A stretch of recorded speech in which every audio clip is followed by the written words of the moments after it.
السلام عليكم، اهلا بكم حبايبي. ان شاء الله النهارده هنعمل مع بعض حلى الاوريو او بوكسات الاوريو.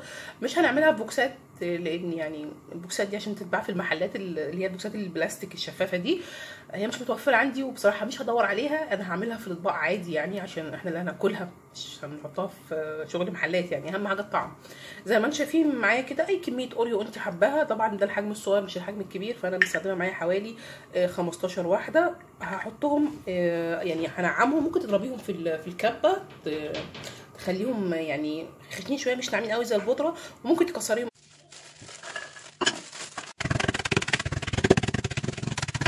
وبعد بقى ما كسرتهم كده بقى ناعم عندي بس مخرفش شويه، هجيب عندي معلقتين زبده واحطهم، معلقتين كبار يعني، يكونوا طبعا سايحين، وهقلب كله كده مع بعضه. الزبده يعني بتديها طعم حلو، بتغنيها اصلا كده.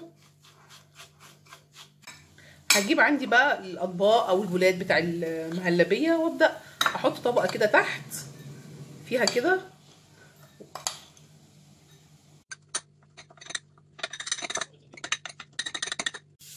بعد ما ظبطتهم كلهم. كل الاطباق اللي عندي ضغطتهم يعني عشان تبقى طبقه مضغوطه تحت. معايا هنا دول 3 كوبايات حليب، احط عليهم 4 معالق نشا، معلقتين كريم شانتيه، 4 معالق سكر، كله طبعا على البارد كده. وهقلبهم الاول، وبعد كده اروح بيهم على النار لغايه لما ياخدوا القوام الكريمي. لو حابه تزودي السكر عن كده زودي انتي. بعد ما خدت عندي القوام الكريمي كده، هجيب عندي دي معلقه زبده، احطها عليها واقلبها. الزبده هتديها لون حلو، اللي وهي سخنه كده عشان تندمج كلها ببعضيها. وهحط عندي كيس فانيليا، وهجيب عندي اوريو كده واقطعه يعني خشن، مش يكون ناعم، بحيث انه يبقى في قلبها كده. دي خطوه اختياريه، لو مش حباها خلاص. هقلبهم بقى كده واصب عندي.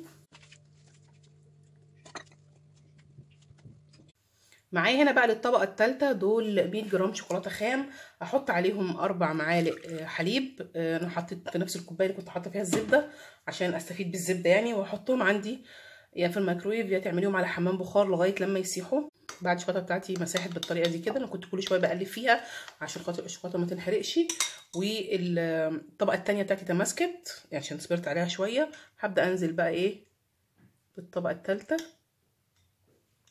طبعا ما تبقاش تخينه قوي يعني.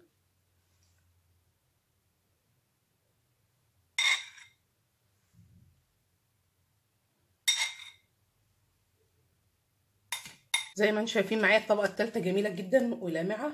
هجيب معايا بقى اوريو واحطه باي شكل بقى انت تحبيه، يعني كده وكده، او تكسريه وتفرفتيه عشوائي يعني زي ما تحبي، ده راجع ليكي انتي.